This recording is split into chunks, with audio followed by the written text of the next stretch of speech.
Bonjour. Dans cette vidéo, nous allons voir ce qu'on appelle les intermédiaires réactionnels en chimie organique. Rappelez-vous, tout au début de ce chapitre, quand on a vu le diagramme énergétique des réactions, on a vu que à partir du produit de départ, avant d'obtenir les produits d'arrivée, on passe par un état de transition. Cet état de transition avec une énergie potentielle assez élevée, il est impossible à isoler. Et entre ces états de transition, il existe un état de plus faible énergie potentielle qu'on appelle les intermédiaires réactionnels. Et ceux-là, avec leur énergie potentielle un petit peu plus bas, on arrive à les déterminer, on arrive à prévoir leur apparition dans le milieu. Sachez que ces intermédiaires réactionnels, ils ont une durée de vie dans la réaction qui est extrêmement faible, de l'ordre du millième de seconde, millionième de seconde, parce qu'ils sont très réactifs. Ils sont très réactifs parce que, comme vous allez le voir, ce sont des espèces chimiques qui sont instables. Bien, les premiers intermédiaires réactionnels qu'on va voir, ce sont les radicaux libres.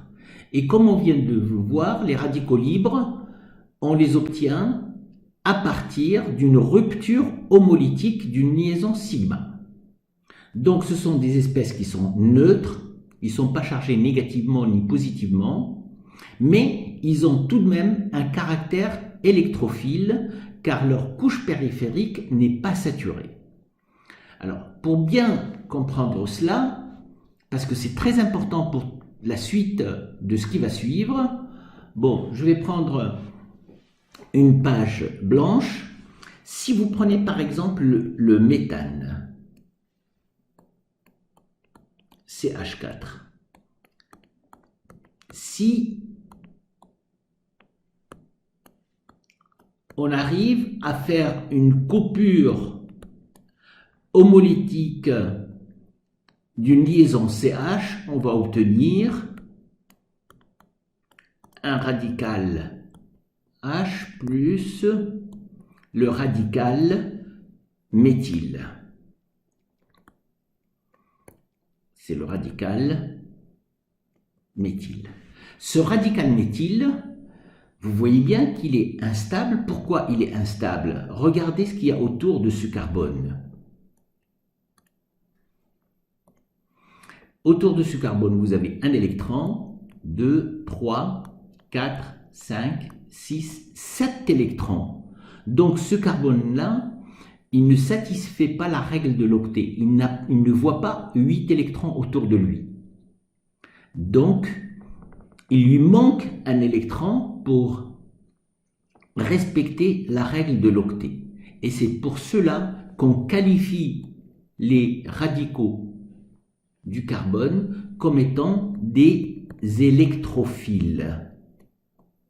Pourquoi on les appelle des électrophiles? Ils aiment les électrons.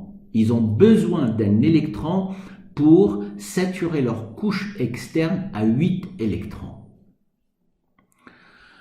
Donc, je reviens là-dessus. Donc, vous comprenez bien maintenant que ces espèces qui sont neutres, qui ont un caractère électrophile, et ils sont particulièrement réactifs parce que leur couche périphérique n'est pas saturée. Alors, la rupture homolytique, comme on l'a vu dans la vidéo précédente, on les obtient soit à partir d'une absorption de rayonnement H nu, soit de chaleur. On obtient deux radicaux libres. La géométrie, c'est très important de connaître la géométrie de ces intermédiaires réactionnels parce que c'est cette géométrie qui va déterminer la structure des molécules qu'on va obtenir à la fin, c'est-à-dire les produits finaux. Donc la géométrie d'un radical, il est intermédiaire entre un système qui est plan et tétraédrique. L'hybridation serait à ce moment-là intermédiaire entre sp3 et sp2. Dans le cas du radical méthyle, la géométrie est plane, c'est une hybridation sp2. Par contre, quand il s'agit d'un radical dans lequel ce carbone qui porte le radical libre est entouré par 3 carbones, on l'appelle un radical tertiaire parce qu'il est entouré de 3 carbones. Et ce radical tertiaire, il va avoir plutôt une géométrie tétraédrique mais légèrement pyramidale.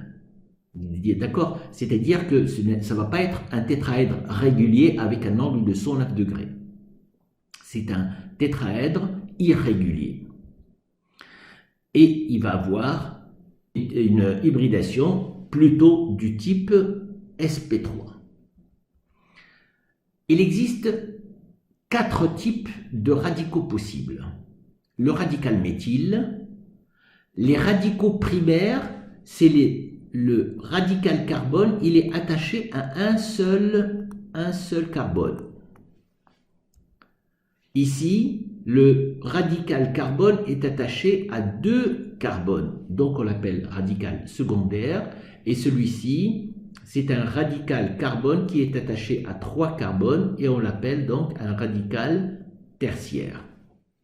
Donc voilà le radical méthyle, le radical primaire, le radical secondaire et le radical tertiaire. Je vous demande toute votre concentration parce que ce que je vais vous dire là, c'est quelque chose qui va revenir dans tous les intermédiaires réactionnels qu'on va voir. Rappelez-vous ce que je viens de dire à l'instant, c'est-à-dire que le radical carbone, c'est un carbone qui lui manque un électron. Donc s'il lui manque un électron, tout ce qui est capable de lui donner des électrons, soit par effet inductif, soit par effet mésomère, il va le stabiliser. Ce qui veut dire que les 4 types de radicaux qu'on vient de voir, ils ne vont pas tous avoir la même stabilité. Donc, si vous avez une molécule dans laquelle vous avez, par exemple, plusieurs types de liaisons CH, vous la faites absorber par un rayonnement H nu pour couper la liaison CH.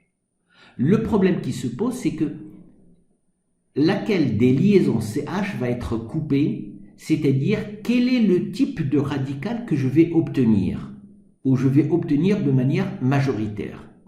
Dans ce cas-là, le concept que j'ai envie que vous reteniez, c'est que à partir du moment où vous connaissez les propriétés de l'intermédiaire radicalaire, il faut vous dire tout de suite, si l'intermédiaire lui manque des électrons, vous allez vous dire que tout ce qui est capable de lui donner des électrons va pouvoir le stabiliser et par conséquent, dans le cas des radicaux qu'on vient de voir, le radical tertiaire avec 3 groupements R, et vous savez quel est l'effet d'un groupement R sur ce carbone, ce sont des effets plus I.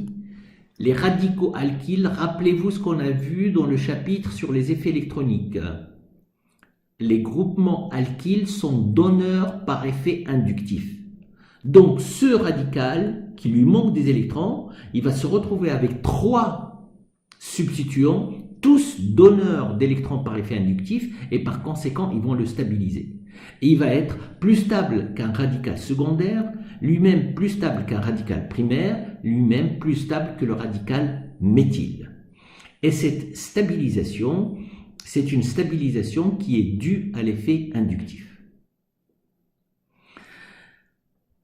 Attention, il existe une deuxième type de stabilisation par effet mésomère. Et si vous avez un effet mésomère plus M, lui aussi, il va pouvoir stabiliser ces intermédiaires radicalaires et la stabilisation par effet mésomère va être beaucoup plus importante que celle par l'effet inductif. Regardez, Ici, j'ai un radical allylique. Ce radical, il est attaché à un seul carbone. Donc, c'est bien un radical primaire. Et pourtant, ce radical primaire, il sera beaucoup plus stable qu'un radical tertiaire. Pourquoi? Parce que celui-ci est stabilisé par un effet inductif plus I, même si c'est 3 fois. Celui-ci, il est stabilisé par mésomérie.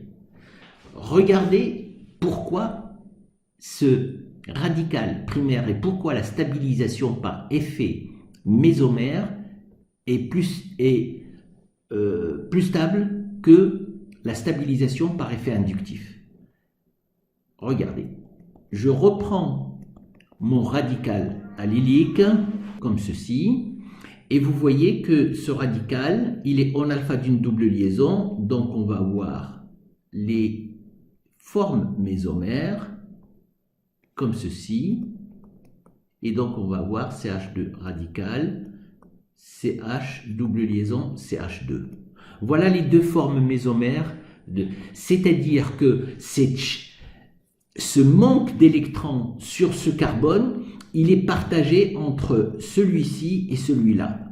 Donc, cette faiblesse au niveau des électrons sur un carbone, elle n'est pas supportée par un seul carbone, mais elle est supportée par deux carbones. C'est la raison pour laquelle la stabilité par effet mésomère est bien plus importante que la stabilité par effet inductif. Un exemple. Voilà, vous prenez le 2-méthylpropane. Ici, vous avez un hydrogène tertiaire et ici, vous avez un hydrogène primaire. Vous faites la réaction avec une longueur d'onde nue appropriée pour couper une liaison CH. Donc, quels sont les différents radicaux que je peux obtenir? On peut obtenir la coupure de la liaison CH pour obtenir ce radical, soit on peut couper une liaison carbone-hydrogène primaire pour obtenir un radical, celui-ci, qui est un radical primaire. Donc vous voyez qu'on obtient un radical tertiaire et un radical primaire. Eh bien, quand on fait cette réaction, on s'aperçoit qu'on obtient ce radical tertiaire parce qu'il est plus stable, on l'obtient de manière majoritaire. Et celui-ci est obtenu de manière minoritaire parce qu'il est moins stable. Donc vous voyez, ici, on a la possibilité de couper une liaison CH. Quelle est celle que je vais couper en majorité ou bien en priorité? C'est celle qui va nous permettre d'obtenir l'intermédiaire radicalaire le plus stable. Entre un radical tertiaire et un radical primaire, c'est le radical tertiaire qui sera obtenu de manière majoritaire.